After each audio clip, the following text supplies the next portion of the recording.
He was the inspiration for Hannibal Lecter. But Ed Gein wasn't a Hollywood monster. He was far worse. Gein didn't rack up as many kills as America's most infamous serial killers. Yet, in sheer derangement, he eclipsed them all. He dug up graves, skinned corpses, and turned the dead into furniture. Acts that gave a nation nightmares. But think you already know the story? You don't. This is only the beginning. On today's episode of The Infographic Show, we are uncovering the chilling real-life horror of Ed Gein. On November 16, 1957, Bernice Worden vanished. The 58-year-old was last seen at her hardware store in Plainfield, Wisconsin. When the police arrived, they found blood smeared across the floor and the cash register pulled open. At first glance, it looked like a robbery, a violent one. But what they were about to uncover was far darker. In plain view, everyone knew everyone. The population was tiny, around 600 people, and it was deer hunting season. Just about all the men in the town had been away in the woods that day. If someone had killed Bernice and taken the body, and if he was male and local, there weren't a whole lot of guys it could be. The next day, the Star Tribune in Minneapolis reported that police had discovered a body and already had a suspect. It was Bernice Worden. But Sheriff Art Schley refused to say how Mrs. Worden died. What he had seen was too horrific. The scene was so disturbing, so vicious, that it would later be blamed for his breakdown. Less than a month after the discovery, the 43-year-old sheriff was dead from heart failure, while several of his deputies were left to wrestle with a lifetime of trauma. Worden's body had been found in the barn of a lonely farmhouse, owned by a man the town saw as odd but harmless, a quiet, awkward loner who kept to himself. His name was Ed Gein. Worden had been brutally killed. Parts of her body were removed and dumped into a burlap sack. Inside the farmhouse, it was beyond belief, a glimpse into the mind of a madman. Police discovered evidence of gruesome experiments with human remains, furniture made of skin and bones, and a disturbing full-body suit, clearly one of his victims. It was almost too impossible, too grim to be true. This was what Sheriff Schley couldn't describe. The depravity was beyond comprehension. To understand how Gein became a monster, you have to look at his family. The Geins purchased their Plainfield farmhouse in 1914, but unlike most neighbors in the small community, they made little effort to fit in. At the center of the household was its matriarch, Augusta Wilhelmina Lerche Gein. Born in 1878, she had emigrated to the United States as a child, raised under the stern discipline of strict Lutheran parents.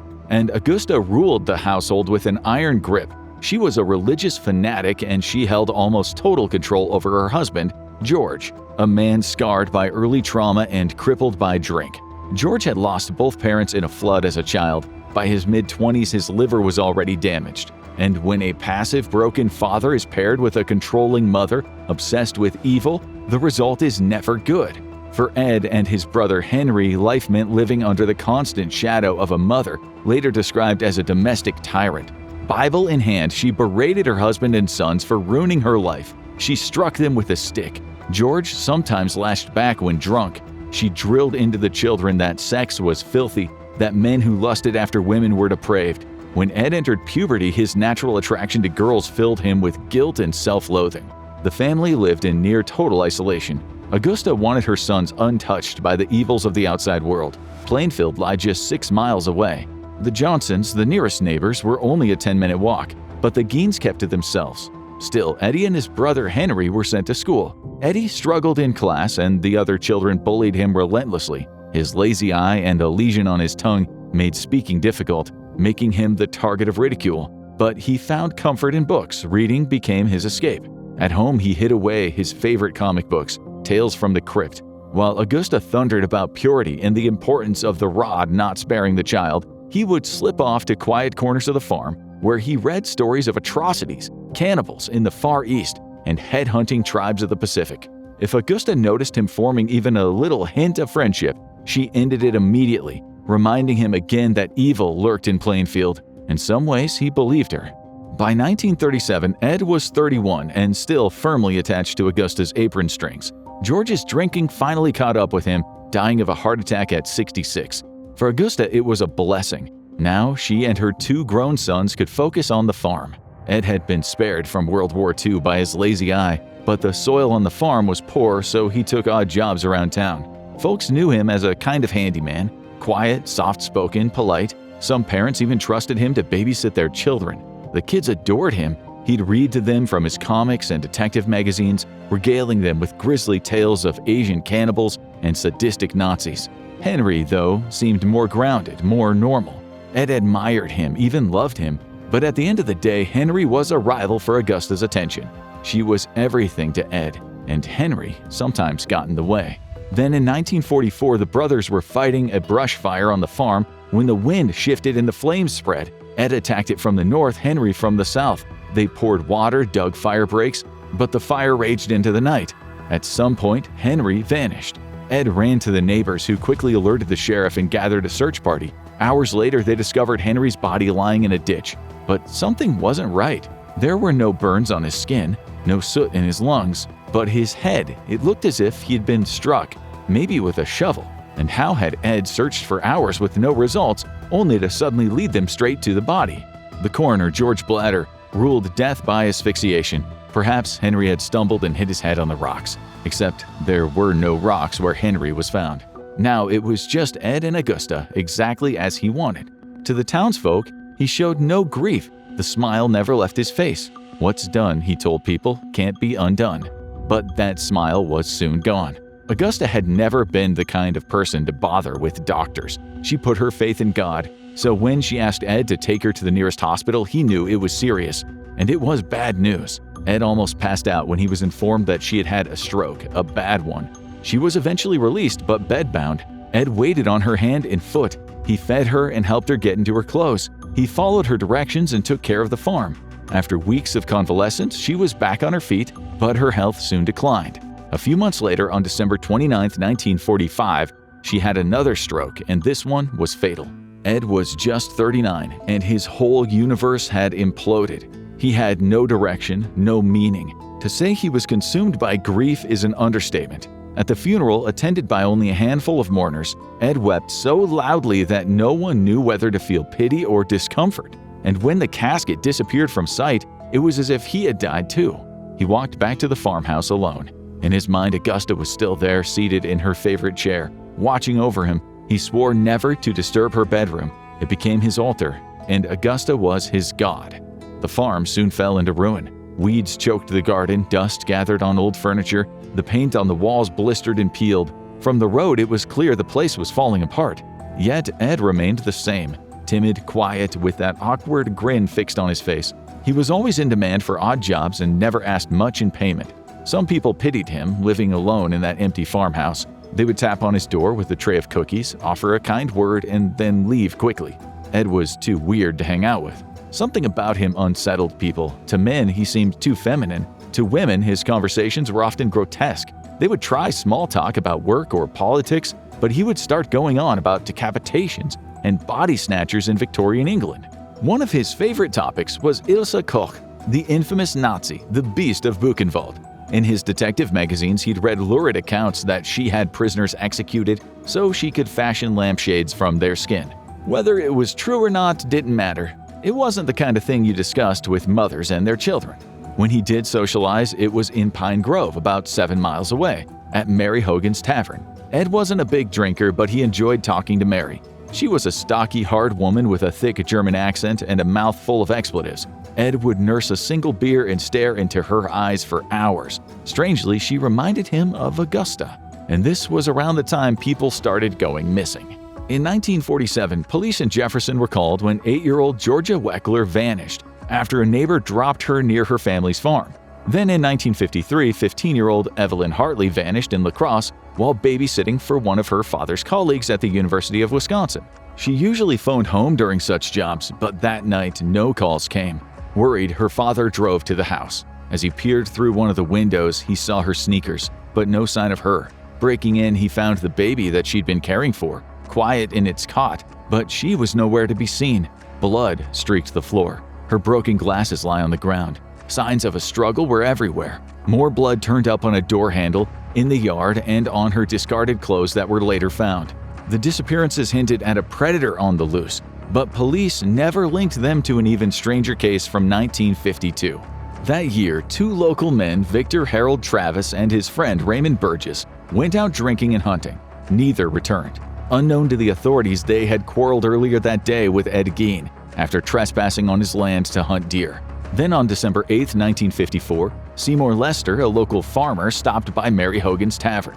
But when he stepped inside, the place was eerily silent. The lights were on, but the bar stood unattended, the register unwatched. Mary would have never left her tavern open like that. Lester spotted blood on the floor, lots of it. Gripped by fear, he ran back outside, jumped into his car, and sped to the nearest farmhouse for help. When Sheriff Howard Thompson and his men arrived at the tavern, they found blood everywhere. It was clear someone had dragged a body out of the door and across the parking lot. On the floor lay a .32 caliber shell casing. This wasn't a botched robbery. The register was full of cash. Everyone knew Ed had taken a shine to Mary, but assumed it was some awkward crush. He was thought to be a little backward, never having been close to a woman, and they teased him about it.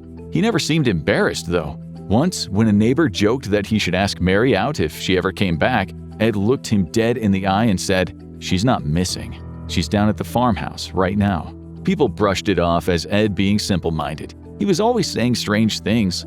Later, he had even told someone that he had loaded Mary's body into his truck and taken her home. Again, people laughed, but occasionally some people did suspect there might be something wrong with him. Local kids told stories of daring each other to visit Ed's house. He welcomed them, chatting for hours amid piles of junk. They claimed that he showed them his collection of shrunken heads that he said he'd received from a cousin serving in the Philippines. Parents dismissed it as toys, Halloween props, or just Ed's lurid imagination. By November 1957, hunting season was in full swing. For 9 days in Plainfield, nearly every man was out in the woods. But not Ed. He preferred the company of females. So with the men gone, November 16th seemed like the perfect day to run errands. He drove into town, stopping at the local hardware store to buy antifreeze. Winter in Wisconsin meant weeks of sub-zero cold. The shop was owned by Bernice Warden, widow of Leon. Usually her son Frank, a volunteer fireman and deputy sheriff, was there to help. But that day Bernice was alone when Ed walked in carrying a glass jug. Bernice had no affection for Ed Gein. She thought he was ugly, dim-witted, and unwashed. He had pestered her with invitations to the movies or the new roller rink in the next town over, but she felt repulsed by the man. She sold him his antifreeze and handed him a receipt. But 10 minutes later, Ed returned. He said he was thinking of buying a new rifle, pointing out the one in the glass case. As Bernice fetched for her keys, Ed slipped a .22 round into the chamber of his gun, raised it, and pulled the trigger. That afternoon, Frank returned from his hunting trip. His mother was gone, but the lights were still on. Unlocking the store, he saw the cash register was missing, and on the floor a thick trail of blood led to the door. Panicked, Frank phoned Sheriff Art Schley. Within minutes, Schley arrived with Deputy Arnie Fritz. They found Frank trembling with fury, his hands shaking as he shoved a receipt for antifreeze toward them. The last receipt his mother had written. Ed Gein was arrested later that night. "I had nothing to do with her death." Those were among the first words out of his mouth when asked where he'd been earlier that day. Then came the reply, "Who told you she was dead?" Ed Gein was no criminal mastermind. They'd already had him for Bernice Warden. But as they scoured his filthy house, it started to look like he had murdered at least 10, and maybe some of his victims were young. The shrunken heads that the local kids had whispered about belonged to local women, stuffed with paper and sawdust to give them form. Most of these grotesque masks were found in paper bags. As one officer pulled them out one by one, he suddenly recoiled in shock and cried, "My God, it's Mary Hogan!" She was still recognizable, almost as if she were alive. But that made only 2 victims. Who were all the others? The cops walked toward a sealed door, expecting the worst. They forced it open. Instead of carnage, they found the only orderly space in the entire house, Augusta's bedroom. Dust lay thick on her belongings, but everything remained untouched, as though Ed had been preserving a shrine. At the jailhouse in Watoma, Ed refused to speak for 12 hours. Detectives thought they'd uncovered the work of one of the most prolific killers in history. So when he finally talked, they were startled by what he had said. Yes, he admitted, he killed Bernice Warden, though it was hazy in his mind. Yes, he admitted to Mary Hogan, claiming that the gun accidentally went off at the tavern, an excuse no one bought for a minute. As for the rest, he insisted the body parts came from grave robbing. He described how he would wait for someone to die, study the obituaries for the right woman, then slip into the cemetery at night to dig. Within a couple of hours, he had the coffin open. From the bodies, he took what he needed: parts for his grotesque crafts, objects he fashioned into garments he could wear. When asked why, he struggled for an answer. Later, he admitted the truth. The suit was meant to be worn. Soon the media storm hit. Reporters from across the country flooded Plainfield. His grinning face appeared in the headlines worldwide. When police began exhuming graves, they discovered that much of what Ed claimed was true. Still, questions lingered. Had he murdered his brother Henry, the two missing hunters, the little girl Georgia Weckler, or the teenager Evelyn Hartley? He denied it all. The investigators weren't convinced. So what exactly was Ed Gein? He didn't fit any kind of mold. He wasn't driven by money. He didn't match the profile of a lust murderer killing for gratification. He wasn't a sadist either, far from it. He didn't seem to take pleasure in other people's suffering. He was something different, something no one had ever seen before. He was sent to Central State Hospital for the Criminally Insane, where psychiatrists concluded he didn't know right from wrong. At the trial, the ruling was that Ed was seriously mentally ill. He would spend his life in institutions, not prison. For the first time in years, he had hot meals, clean clothes, a bug-free bed, and even television. To many, it felt like the butcher of Plainfield had escaped justice. Adding insult to injury, investigators later found clothing belonging to one of the missing hunters and the remains of his dog on Ed's land. If Ed was lying about his body count, he wasn't insane at all. But without corpses, there was nothing more police could do. So, was he genuinely insane? He almost certainly had what psychiatrists might call an Oedipus complex. His mom was his obsession, and after her death, that bond deepened. Experts later suggested he drifted into a psychotic state, unable to separate fantasy from reality, as evidenced by his obsession with macabre comics. He also said in lengthy interviews that his father had sometimes hit him so hard his ears rang. So people have wondered if some kind of head injury helped set him off on his path to depravity. When the farmhouse went up in flames in 1958, likely arson, all Ed said was, just as well. Somewhere in the back of his mind sat a lifetime of trauma he was never self-aware of or smart enough to explore. He died of lung cancer and respiratory illness in 1984 at the age of 77. His nurses said he'd always been lovely, a docile man who enjoyed sewing. Thieves stole his original gravestone, and the authorities decided it was best to move his remains. He now lies in Plainfield Cemetery next to his mother, his father, and brother. Ed Gein's crimes made him infamous, but some killers managed to slip through the cracks. Watch Worst Serial Killers That Cops Never Caught to learn about the monsters who disappeared into the shadows, or click on this video instead.